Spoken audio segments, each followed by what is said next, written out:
ಬಂಧುಗಳೇ ನಮಸ್ಕಾರ, ಹೇಗಿದ್ದೀರಿ ನೀವೆಲ್ಲರೂ? ಬಂಧುಗಳೇ, ಹಾಡ ಹಗಲೇ ಸುತ್ತಮುತ್ತ ಜನ ಓಡಾಡುವಂತ ಸಂದರ್ಭದಲ್ಲೇ ಪ್ರತಿಷ್ಠಿತ ಕಾಲೇಜಿನ ಆವರಣದಲ್ಲಿ ಕಾಂಗ್ರೆಸ್ ಕಾರ್ಪೊರೇಟರ್ ಮಗಳು ನೇಹಾ ಹಿರೇಮಠ ಹತ್ಯೆಯಾಗುತ್ತೆ. ಸದ್ಯ ಈ ಘಟನೆಗೆ ಸಂಬಂಧಪಟ್ಟ ಹಾಗೆ ರಾಜ್ಯಾದ್ಯಂತ ತೀವ್ರ ಆಕ್ರೋಶ ವ್ಯಕ್ತವಾಗ್ತಿದೆ, ಸಾಕಷ್ಟು ಚರ್ಚೆಯೂ ಕೂಡ ಆಗ್ತಾ ಇದೆ. ಒಂದು, ಕಾನೂನು ಸುವ್ಯವಸ್ಥೆಗೆ ಸಂಬಂಧಪಟ್ಟ ಹಾಗೆ ಸಾಕಷ್ಟು ಪ್ರಶ್ನೆ ಉದ್ಭವ ಆಗ್ತಾ ಇದೆ. ಮತ್ತೊಂದು, ಹೆಣ್ಣೆಂದರೆ ಕೇವಲ ಭೋಗದ ವಸ್ತು ಅಂತ ಒಂದಷ್ಟು ಮಂದಿ ತಿಳ್ಕೊಂಡಿರುವ ಹಾಗೆ ಕಾಣಿಸ್ತಾ ಇದೆ. ಆಕೆ ನೋ ಅಂದ್ರೆ ನೋ ಅಷ್ಟೇ.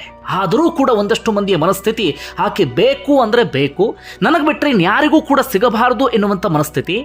ಆ ಮನಸ್ಥಿತಿ ಅವರನ್ನ ಎಲ್ಲಿವರೆಗೆ ತೆಗೆದುಕೊಂಡು ಹೋಗುತ್ತೆ ಅಂದರೆ ರಾಕ್ಷಸಿ ಕೃತ್ಯವನ್ನು ಎಸಗುವವರೆಗೂ ಕೂಡ ಹೋಗ್ತಾರೆ. ಏನು ಬೇಕಾದರೂ ಮಾಡೋದಕ್ಕೆ ಹಿಂದೆ ಮುಂದೆ ನೋಡೋದಿಲ್ಲ. ನನಗೆ ಸಿಗದಂಥವಳು ಇನ್ಯಾರಿಗೂ ಕೂಡ ಸಿಗಬಾರದು ಎನ್ನುವಂಥ ನೀಚ ಬುದ್ಧಿ. ಇಂಥವರಿಂದ ಇವತ್ತು ಹೆಣ್ಣೆ ಹೆತ್ತಂಥವರು ಪ್ರತಿ ಕ್ಷಣ ಆತಂಕದಲ್ಲೇ ಬದುಕುವಂಥ ಪರಿಸ್ಥಿತಿ ನಿರ್ಮಾಣ ಆಗಿಬಿಟ್ಟಿದೆ. ಹೆಣ್ಣುಮಕ್ಕಳನ್ನು ಮನೆಯಿಂದ ಹೊರಗಡೆ ಕಳಿಸೋದಕ್ಕೆ ಹೆದರುವಂಥ ಪರಿಸ್ಥಿತಿ ನಿರ್ಮಾಣ ಆಗಿಬಿಟ್ಟಿದೆ.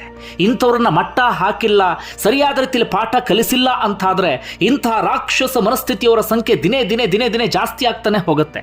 ಆಕೆ ಬೇಡ ಅಂದ ಮೇಲೂ ಕೂಡ ಆಕೆ ಬೇಕೇ ಬೇಕು ಎನ್ನುವಂಥ ರಾಕ್ಷಸ ಮನಸ್ಥಿತಿಯ ಬಗ್ಗೆ ಏನು ಹೇಳಬೇಕು ಗೊತ್ತಾಗ್ತಾ ಇಲ್ಲ. ಮತ್ತೊಂದು ವಿಚಾರ ಅಂದರೆ, ಸಿದ್ದರಾಮಯ್ಯ ಹಾಗೆ ಗೃಹ ಸಚಿವರಾಗಿರುವಂಥ ಡಾಕ್ಟರ್ ಜಿ ಪರಮೇಶ್ವರ್ ಅವರು ಕೊಟ್ಟಂಥ ಸ್ಟೇಟ್ಮೆಂಟ್ಗೆ ಸಂಬಂಧಪಟ್ಟ ಹಾಗೆ ಸ್ವತಃ ನೇಹಾ ಹಿರೇಮಠ ಕುಟುಂಬಸ್ಥರು ಇದೀಗ ಆಕ್ರೋಶವನ್ನು ಹೊರಹಾಕ್ತಾ ಇದ್ದಾರೆ. ಡಾಕ್ಟರ್ ಜಿ ಪರಮೇಶ್ವರ್ ಅವರು ಹೇಳಿದ್ರು ಇಬ್ಬರು ಕೂಡ ಪರಸ್ಪರ ಪ್ರೀತಿ ಮಾಡ್ತಾ ಇದ್ರು ಅಂತ. ಸಿದ್ದರಾಮಯ್ಯ ಅವರು ಹೇಳಿದ್ರು ಅವ್ರು ಯಾವುದೋ ಪರ್ಸನಲ್ ಕಾರಣಕ್ಕಾಗಿ ಇಂಥದೊಂದು ಘಟನೆ ನಡೆದು ಹೋಗಿಬಿಟ್ಟಿದೆ ಅಂತ ಹೇಳಿ. ಈ ವಿಚಾರಕ್ಕೆ ಸಂಬಂಧಪಟ್ಟ ಹಾಗೆ ಕುಟುಂಬಸ್ಥರು ಆಕ್ರೋಶ ಹೊರಹಾಕ್ತಿದ್ದಾರೆ. ತನಿಖೆ ಪ್ರಗತಿಯಲ್ಲಿ ಇರುವಂತಹ ಸಂದರ್ಭದಲ್ಲಿ ಅವರಿಬ್ಬರು ಪ್ರೇಮಿಗಳು ಪರಸ್ಪರ ಪ್ರೀತಿಸ್ತಾ ಇದ್ರು ಅಂತ ಹೇಗೆ ಹೇಳಿಕೆ ಕೊಟ್ಟು ಬಿಟ್ರಿ? ಹೆಣ್ಣು ಹೆತ್ತಂತವರ ಸಂಕಟವನ್ನು ನೀವು ಅರ್ಥ ಮಾಡ್ಕೊಳ್ಬೇಕಲ್ಲ ಅಂತ ಅವರು ಇದೀಗ ಪ್ರಶ್ನೆ ಮಾಡ್ತಿದ್ದಾರೆ.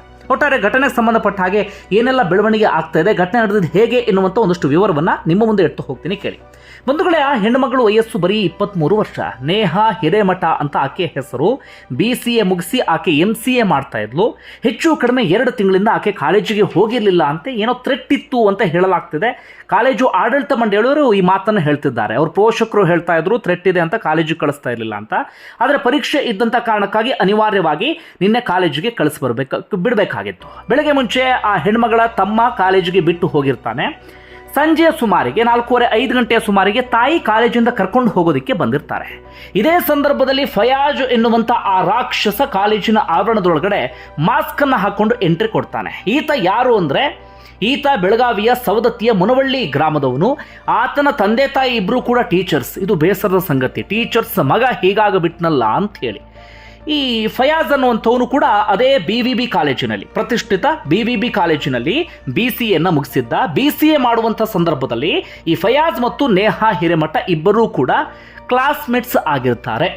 ಮುಂದಿನ ವಿಚಾರ ಹೇಳ್ತೀನಿ, ಅದು ಏನಾಯ್ತು ಏನಿರುತ್ತಾ ಅಂತೇಳಿ. ಒಟ್ಟಾರೆಯಾಗಿ ಈಕೆ ಕಾಲೇಜಿನಲ್ಲಿ ಪರೀಕ್ಷೆನ ಮುಗಿಸ್ಕೊಂಡು ಹೊರಗಡೆ ಹೋಗುವಂಥ ಸಂದರ್ಭದಲ್ಲಿ ಇದ್ದಕ್ಕಿದ್ದ ಹಾಗೆ ಆತ ಎಂಟ್ರಿ ಕೊಡ್ತಾನೆ. ಕೈಯಲ್ಲಿ ಚಾಕು ಇಟ್ಕೊಂಡಿರ್ತಾನೆ. ಮೊದಲು ಹೆದರಿಸ್ತಾನೆ. ನೇಹಾ ಹಿರೇಮಠ ಹಿಂದೆ ಹೋಗ್ತಾ ಇದ್ದ ಹಾಗೆ ಆ CCTV ದೃಶ್ಯ ಸಿಕ್ಕಿದೆ, ಬಟ್ ಪೂರ್ತಿ ನಿಮಗೆ ತೋರಿಸೋದಕ್ಕೆ ಸಾಧ್ಯ ಆಗೋದಿಲ್ಲ, ಯಾಕಂದರೆ ಡಿಸ್ಟರ್ಬ್ ಮಾಡುವಂತಹ ದೃಶ್ಯ ಅದು. ಆ ದೃಶ್ಯದಲ್ಲಿ ಗಮನಿಸ್ತಿರುವ ಹಾಗೆ ಸುತ್ತಮುತ್ತ ಎಲ್ಲ ಕಡೆಗಳಲ್ಲೂ ಕೂಡ ಸ್ಟೂಡೆಂಟ್ಸ್ ಇರ್ತಾರೆ. ಆತ ಇದ್ದಕ್ಕಿದ್ದ ಹಾಗೆ ಆಕೆಗೆ ಚುಚ್ಚೋದಕ್ಕೆ ಶುರು ಮಾಡ್ಕೊಳ್ತಾನೆ. ಆಕೆ ಬಿದ್ದು ಒದ್ದಾಡೋದಕ್ಕೆ ಶುರು ಮಾಡ್ಕೊಳ್ತಾಳೆ. ಆದರೆ ಸುತ್ತಮುತ್ತ ಇದ್ದಂಥ ಯಾವ ಸ್ಟೂಡೆಂಟ್ಸ್ ಕೂಡ ಏನು ಆಗ್ತಿದೆ ಅಂತ ಗಮನವನ್ನು ಕೊಡೋದಿಲ್ಲ ಅಥವಾ ರಕ್ಷಣೆಗೂ ಕೂಡ ಮುಂದಾಗೋದಿಲ್ಲ.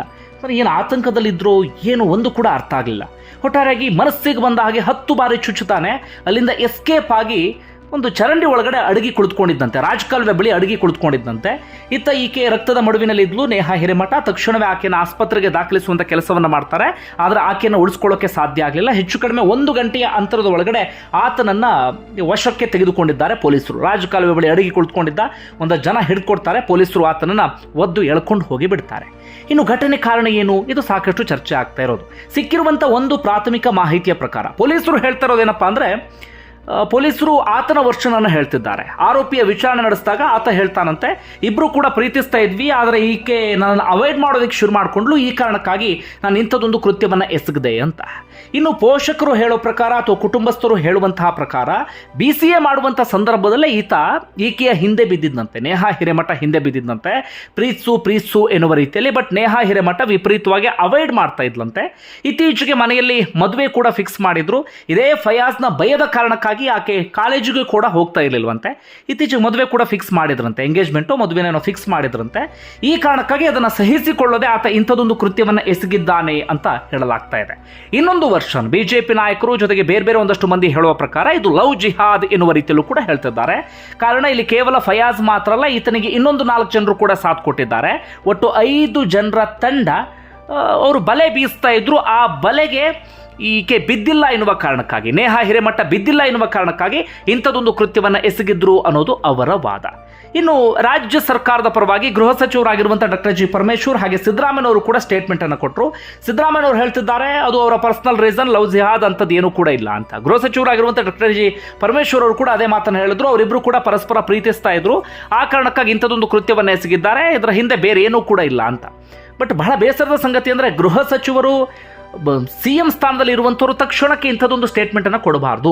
ಪೊಲೀಸರು ಕೂಡ ಮತ್ತೆ ಹೇಳ್ತಿದ್ದಾರೆ, ನಮಗೆ ಸಿಕ್ಕಿರುವಂಥ ಪ್ರಾಥಮಿಕ ಮಾಹಿತಿ ಅಷ್ಟೇ, ಅಕ್ಯೂಸ್ಡ್ ಸ್ಟೇಟ್ಮೆಂಟ್ ಅಂದರೆ ಆರೋಪಿ ಹೆಂಗೆ ಹೇಳಿಕೆಯನ್ನು ಕೊಡ್ತಿದ್ದಾನೆ, ಪರಸ್ಪರ ಪ್ರೀತಿಸ್ತಾ ಇದ್ವಿ ಅಂತೇಳಿ ಯಾವುದೂ ಕೂಡ ಗ್ಯಾರಂಟಿ ಇಲ್ಲ, ವಿಚಾರಣೆ ನಡೆಸಿದ ಬಳಿಕ ಇನ್ನಷ್ಟೇ ವಿಚಾರ ಗೊತ್ತಾಗಬೇಕು ಅಂತ. ಈಗಲೇ ಕ್ಲೀನ್ ಚಿಟ್ ಕೊಡೋದಕ್ಕೆ ಹೋಗಬಾರ್ದು, ಇದು ವೈಯಕ್ತಿಕ ಕಾರಣ, ಪರಸ್ಪರ ಪ್ರೀತಿಸ್ತಾ ಇದ್ರು ಅಂಥೇಳಿ ಏನು ಬೇಕಾದರೂ ಆಗಿರುವ ಸಾಧ್ಯತೆ ಇದೆ. ಆತ ಬೆನ್ನು ಬಿದ್ದಿರಬಹುದು, ಪ್ರೀತಿಸು ಅಂತ ಈಕೆ ಒಪ್ಪಿಗೆಯನ್ನು ಸೂಚಿಸ್ತಾ ಇರಬಹುದು. ಆ ಕಾರಣಕ್ಕಾಗಿ ಇದರಲ್ಲಿ ಆತ ಇಂಥದ್ದೊಂದು ಕೃತ್ಯವನ್ನು ಎಸಗಿರುವಂಥ ಸಾಧ್ಯತೆ ಇರುತ್ತೆ.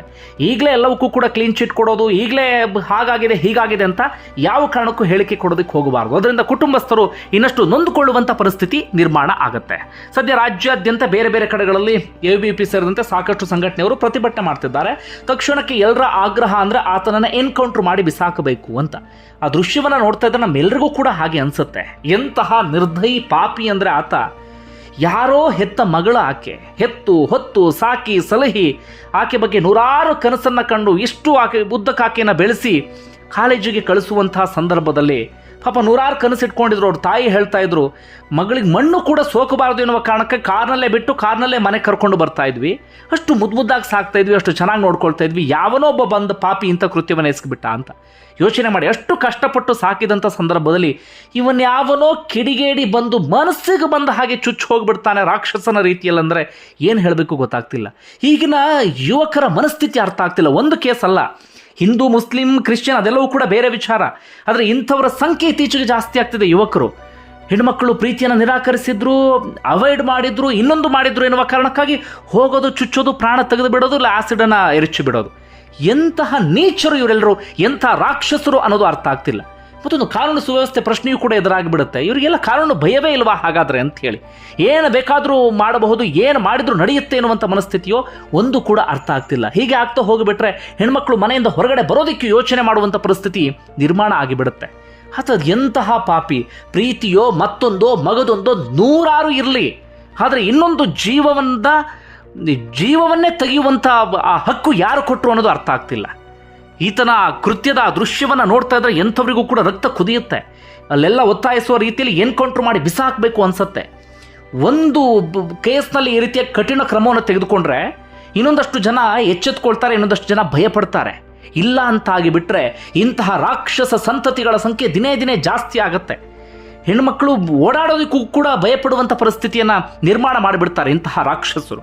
ಒಟ್ಟಾರೆಯಾಗಿ ಸರಿಯಾದ ರೀತಿಯಲ್ಲಿ ತನಿಖೆ ಆಗಬೇಕು ಎಲ್ಲ ಆ್ಯಂಗಲ್ಗಳಲ್ಲೂ ಕೂಡ. ನಿಜವಾಗ್ಲೂ ಏನಾದರೂ ಲವ್ ಜಿಹಾದ್ ಇತ್ತಾ, ಅಥವಾ ಪರಸ್ಪರ ಪ್ರೀತಿಸಿ ಅಲ್ಲೇನಾದರೂ ಎಡವಟ್ಟಾಯ್ತಾ, ಅಥವಾ ಇನ್ನೊಂದೇನಾದರೂ ಆಗಿರಬಹುದಾ ಏನು ಅನ್ನೋದು ಬಹಳ ಸ್ಪಷ್ಟವಾಗಿ ಎಲ್ಲವೂ ಕೂಡ ಗೊತ್ತಾಗಬೇಕಾಗತ್ತೆ. ಯಾಕಂದರೆ ನೇಹಾ ಹಿರೇಮಠ ಆತ್ಮೀಯರು ಹಾಗೆ ಕುಟುಂಬಸ್ಥರು ಹೇಳುವಂತಹ ಪ್ರಕಾರ ಆ ಹುಡುಗಿ ತುಂಬ ಸಂಭಾವಿತ ಹೆಣ್ಣುಮಗಳು, ಸಂಕುಚಿತ ಸ್ವಭಾವದ ಹೆಣ್ಣುಮಗಳು, ಯಾರ ಜೊತೆಗೂ ಕೂಡ ಬೆರಿತಾ ಇರಲಿಲ್ಲಂತೆ, ಯಾರ ಜೊತೆಗೂ ಹೆಚ್ಚಾಗಿ ಓಡಾಡ್ತಾನೂ ಕೂಡ ಇರಲಿಲ್ವಂತೆ. ಜೊತೆಗೆ ಈಗಿನ ಒಂದಷ್ಟು ಹೆಣ್ಮಕ್ಳು ಫ್ಯಾಷನ್ ಆ ರೀತಿಯಾಗಿ ಫಾಲೋ ಮಾಡ್ತಾರಲ್ಲ, ಅದ್ಯಾವುದೂ ಕೂಡ ಇರಲಿಲ್ಲ ಅಂತ, ತುಂಬ ಫ್ಯಾನ್ಸಿ ಆಗಿರಲಿಲ್ಲ. ಈ ಹಿಂದಿನ ಜನ್ರೇಷನ್ ಹೆಣ್ಮಕ್ಳು ಯಾವ ರೀತಿಯಾಗಿ ಇರ್ತಾ ಇದ್ಲು ಆ ರೀತಿಯಾಗಿ ಆಕೆ ಇರ್ತಾ ಇದ್ಲು. ಯಾವುದಕ್ಕೂ ಕೂಡ ತೀರಾ ಮುಂದೆ ಹೋಗ್ತಾ ಇರಲಿಲ್ಲ ಆಕೆ. ತಾನಾಯಿತು ತನ್ನ ಪಾಡಾಯಿತು ಎನ್ನುವ ರೀತಿಯಲ್ಲಿ ಇರ್ತಿದ್ದಂಥ ಹೆಣ್ಮಗಳು ಅಂತ. ಇನ್ನು ಆ ಫಯಾಜ್ ಅದು ಯಾವಾಗ ಹಿಂದೆ ಬಿದ್ದಿದ್ನೋ, ಯಾವಾಗಿಂದ ಆಕೆನ ಕಾಡಿಸ್ತಾ ಇದ್ನೋ, ಪೀಡಿಸ್ತಾ ಇದ್ನೋ, ಅದು ಎಷ್ಟು ಕಾಟ ಕೊಟ್ಟಿದ್ನೋ ಈ ಹೆಣ್ಮಗಳಿಗೆ, ಅದು ಯಾವುದೂ ಕೂಡ ಗೊತ್ತಿಲ್ಲ. ಒಟ್ಟಾರೆಯಾಗಿ ಇದು ಪ್ರತಿಯೊಂದು ಪೋಷಕರಿಗೂ ಕೂಡ ಎಚ್ಚರಿಕೆ ಕರಗಂಟೆ. ಗಂಡು ಮಕ್ಕಳನ್ನು ಹೆತ್ತಂಥ ಪೋಷಕರು ಕೂಡ ಸ್ವಲ್ಪ ಮಟ್ಟಿಗೆ ಹುಷಾರಾಗಿರಿ. ನಿಮ್ಮ ಮಕ್ಕಳು ಏನು ಮಾಡ್ತಿದ್ದಾರೆ, ಯಾರು ಹಿಂದೆ ಬಿದ್ದಿದ್ದಾರೆ, ಏನು ಎತ್ತ ಅಂತ ತಿಳ್ಕೊಳ್ಳಿ. ಇಲ್ಲ ಅಂತಾದರೆ ನಿಮ್ಮ ಗಂಡು ಮಕ್ಕಳು ಈ ರೀತಿಯಾಗಿ ಕೊಲೆಗಡಕರಾಗುವಂಥ ಸಾಧ್ಯತೆ ಇರುತ್ತೆ. ಹೆಣ್ಮಕ್ಳು ಹೆತ್ತಂಥ ಪೋಷಕರಂತೂ ಇನ್ನಷ್ಟು ಜಾಗೃತರಾಗಬೇಕಾದಂಥ ಪರಿಸ್ಥಿತಿಯನ್ನು ಇತ್ತೀಚೆಗಿಂತ ರಾಕ್ಷಸರು ಸೃಷ್ಟಿ ಮಾಡಿಬಿಟ್ಟಿದ್ದಾರೆ. ಬಂಧುಗಳು, ನಿಮ್ಗೆ ಏನಿಸುತ್ತೆ ಕಮೆಂಟ್ ಬಾಕ್ಸಲ್ಲಿ ಮೆನ್ಷನ್ ಮಾಡಿ. ಧನ್ಯವಾದ ವಿಡಿಯೋ ನೋಡಿದ್ದಕ್ಕಾಗಿ.